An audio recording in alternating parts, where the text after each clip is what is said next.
Hello and welcome. This is Platform Media International, PMI Sports. This is yours sincerely, Joe Ehizode.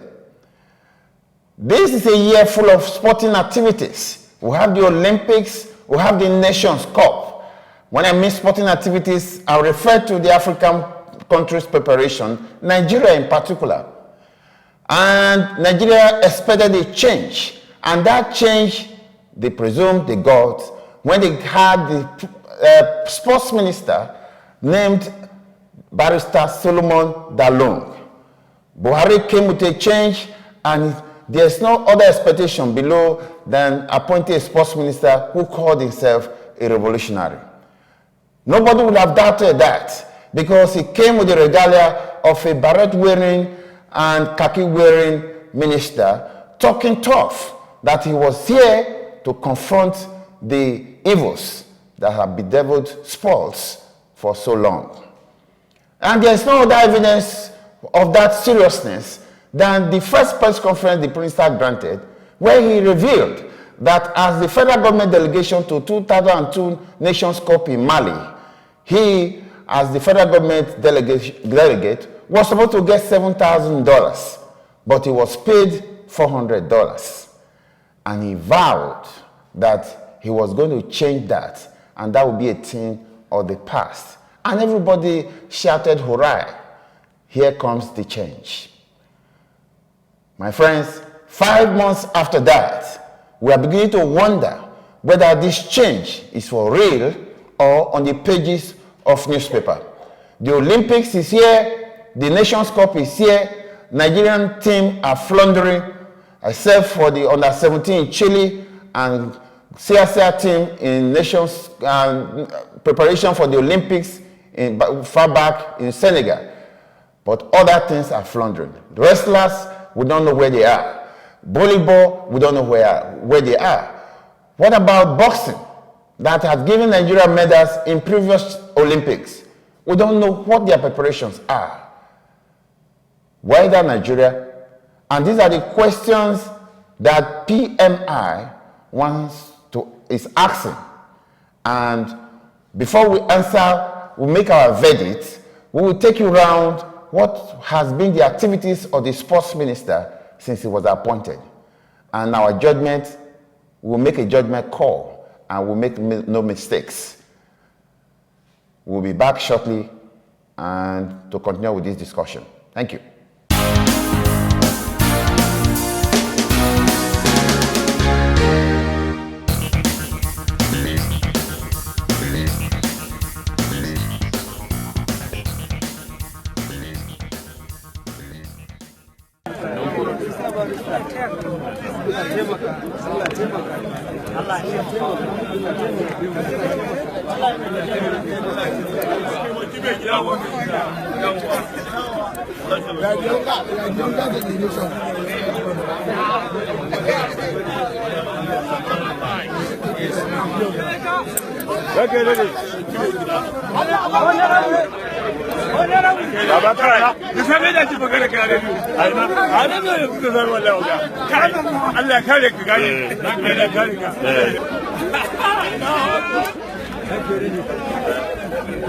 ai mun yi gaba ne muka ce biyan da zaka ce mana kai ne a shi ne muka tawo ha Allah ka tattauna ce ba ka dinga ku ba kana lafiya a lafiya ga jikokin da lafiya lafiya kala wallahi sannan Allah ba mu da lafiya Allah kara mu lafiya Allah ya kare ka Allah kare ku Allah kare ku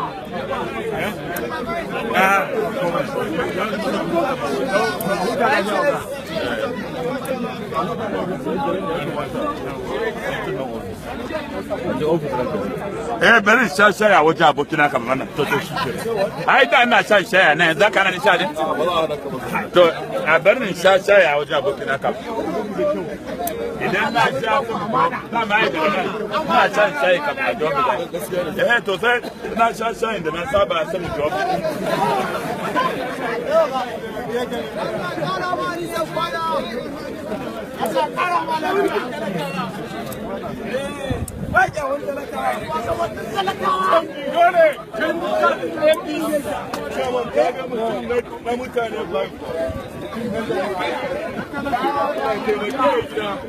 akwai nana akwai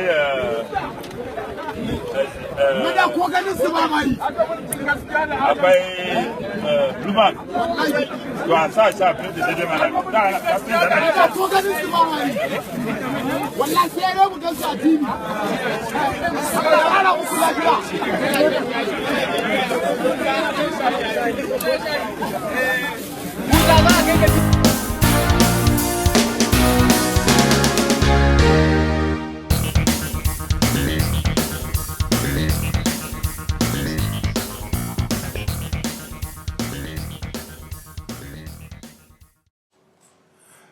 Welcome back. Before we go ahead, let me quickly introduce my usual guest, opponent and member. Welcome to the program. Opponent, the issue at stake is the way forward on sports in Nigeria. And we have a new Minister of Sports, Barrister Solomon Dalun, who was appointed and holds a lot of promise when he was appointed. And opponent, you can testify to the fact that the 5 years we have waited, it's like we're waiting in vain and endlessly.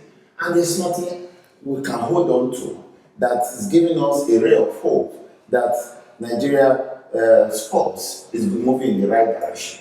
Opponent, last week alone, myself and yourself watched the Minister of Sports, Solomon Dalun, in Bauchi talking to youths. Agree that he's a Minister of Sports and Youth. But opponent, he's something that has a lot of load on his head.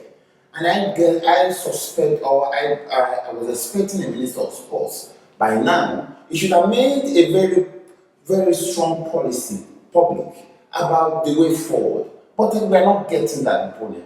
And it gives me a lot of concern. What about you, opponent? Yeah, if you're any Nigerian will be concerned about what is going on in the sporting circle right now. Okay, if you've been appointed for the past 5 months, okay, yeah, you're Minister of Sports, Youth and Sports, but they have said right now the problem at hand is not for him to go to go talking to youth. Those issues can be delegated to someone else to do. But a big problem in Nigerian sports, in athletics, in football.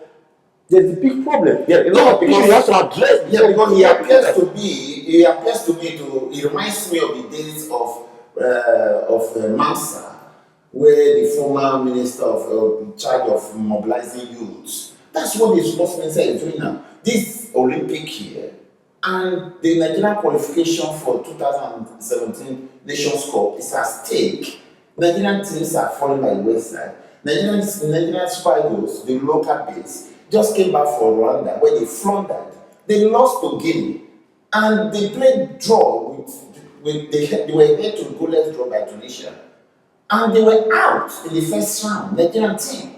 So Egypt is coming in March 23rd, and Nigeria Super Eagles, it doesn't seem to be that they are in strong contention to qualify. And then the other athletes, we are going to Rio Olympics in Rio de Janeiro in about 6 months from now. The boxers, we don't know where they are camping. The swimmers, okay, it's agreed that they are camping in Nigeria. What about the wrestlers? What about the weightlifters? What is going on? Where has the minister made a pronouncement? Because you know why we're doing this, opponent is because the minister in his maiden address said he was coming as a tough guy to change Nigerian sports. So this program is to hold him accountable because he has given us a lot of promise. He has given us a lot of hope. Now, let's call him to order. That's what we're doing. Look at, you're a footballer. Our teams are not, there's no sign that they are in training. So that's why we're calling to order. Now, opponent, we are at loss. The minister, that should give the minister a lot of concern. Because all the major sponsors that used to sponsor Nigerian teams, Coca-Cola, Globacom, Nestle, whatever, Mobile Championship has pulled away from athletics. Opponent, can government go it alone? There's a problem in Nigerian sporting circle because sport in Nigeria is being run by government, and and that is a big problem. It's a major issue. When sports is run by government, controlled by government, it's difficult for the private sponsors to come in.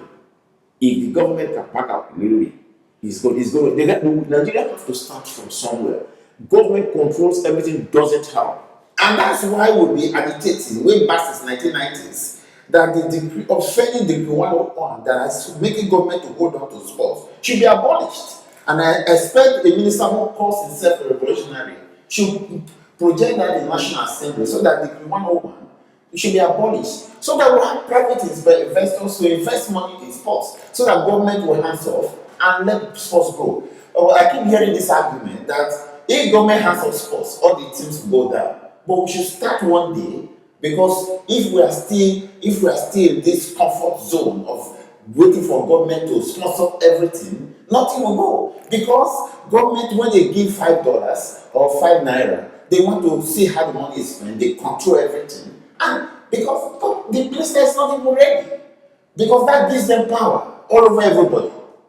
I don't really think sports will go there. Okay, government is in charge of sports. What is happening? Is Nigeria sports moving forward? No. Everything goes to Abuja to go for money. Yeah. Every Are we going forward? No. In England, we don't know the name of FA chairman. In Canada, we don't know the name of FA chairman. They are at the background working. But everybody wants to be relevant. Even the ministers want to be relevant because they know he's the one that will go to Aso Rock to provide the money and distribute the money. Everybody buys before him, and he doesn't want to lose that power. And that's why this degree 101 is still holds, because the ministers in charge do not want to let him go, because that's what gives them relevance. And I suspect strongly that except government hands off sports, Nigeria sports will not grow. I remember a couple of episodes ago when the minister was Garland was appointed, and it was mentioned that he was shortcutted on his Estapon in 1992 when he went 2002 when he went to to represent governance. Yeah. Now, I was anticipating that, having been in that position, having suffered that, you should be aware, you should know enough that, look, okay, something needs to be done. It is apparent opponent to you and I that there's so much corruption in sports, as a matter of fact, in football. And I expect that the Minister of Sports, who knows so well, should have made a pronouncement. There should be victims by now. Some EFCC officials should be chasing some of these sports officials who have made Nigerian sports dry. But what is happening? What is amazing, my opponent, is that Minister was in Rwanda during the championship in Rwanda. Some few days when they played in jail, he was there. And as soon as he returned home, and Nigeria lost, the coach of the Super Eagles, Sunday Olise, said it openly on TV and radio that the Nigerian players played on empty stomach. By interpretation, says that the players were not paid their extra quotes or money, or they were not given their what is under the same minister that cried that his own extra quote was short paid. And that's possible, opponent. I remember when you were talking about appointment administrators in Nigerian football and sports, I told you, coaches and I say, look, we need to get people that have passion for sports or for football, people that love it. There's one thing to say it and there's another thing to do it. I'll give look at River State. Sharks and Dolphin is being run by River State government. They don't generate any funds. How is that possible? Yes, they don't generate any funds. And the possibility again, opponent, is that most of these officials, they say they go abroad to go and learn sports management, and they come back to Nigeria and do worse things. Why? Because it benefits them. Because that's where they feed fatly from. And we will not stand aside, opponent, under my watch, that this corruption keeps going on. I'm going to call them to order. No, it's necessary that we that are outside are able to see it clearly. We've come outside, we've seen all this. It's our duty to at least, even if we're not going back, but at least to send a message across that, look, it's not done that way. Okay, it needs to change. I want viewers to know, whoever is watching, we are not making an allegation. We are calling the minister to wake up from slumber. And that's what we're doing. Because there seems to be no action. All we are doing is round and round the cycle, no movement, no forward movement. Opponent, look at it. Way back in 1990s, we had, I can mention it again, Mobo was sponsoring athletics, Coca-Cola was sponsoring soccer, Pepsi, football, Nestle, basketball and volleyball. Name it. Everywhere we have all these sponsors. Where are they? They left. Why? Because corruption. Because the money they provided for these athletes, officials in the sports ministry make the way with it, and they cannot give account of it. So rather than get bad press, these companies run away from sports, and Nigeria is suffering.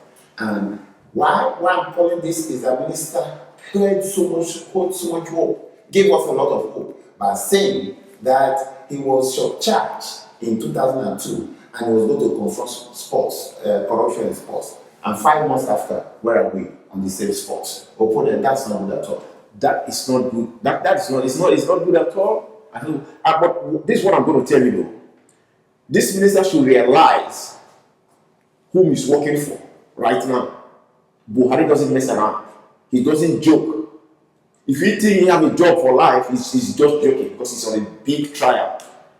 If he's not careful, the X is going to follow him. If our sports is suffering and he is called to at least try to organize or put his order and he's going to bounty to talk to you, speak to you, look, that's not what he was there for. Opponent, can I even make it another revelation? The minister that was supposed to correct things, what you say, you don't let sleeping dog lie. He's not allowing the sleeping dog to lie. He's calling back issues that have been laid to rest. Calling back Giwa, who contested against Pini Kamaju as the NFA chairman. He's calling them for what is called peaceful meeting. And there has been peace, there is relative peace in NFS for now. But for the minister to go back and start calling Giwa and Pini Kamaju for a peaceful meeting, and he ended up in a brawl, a fight in the presence of minister. I'll tell you something. It's not good. I'll tell you something. You can destroy a perfectly good present by worrying about the future. Calling Pini Kamaju and Giwa, all those things are not relevant. Giwa work there is not relevant. That's not our problem. Our problem is to straighten things up. The way things are is so bad. So if that minister is not going and regressing, calling this, calling that, we don't need that. If he cannot do the job, you know what? Quit the kitchen. If you can't withstand the heat, step aside. So, opponent, thank you very much. Our duty here is to call everybody to order. And Minister of Sports Solomon Dalong, we're making a very good call to you because you made a lot of promise. You brought hope. You brought enthusiasm initially, but those enthusiasm, they are dying. The hope we had is vanishing. So make hay while the sun shines. If you cannot, according to what the former president of the United States used to say, if you can't withstand the heat, quit the kitchen. And that's our major call. Yours sincerely, Joe Ehizode in Sports, calling from this PMI studios and talking to Nigeria. Good night, Nigeria, and all over the world. Opponent, thank you for coming to this program. I will see you again.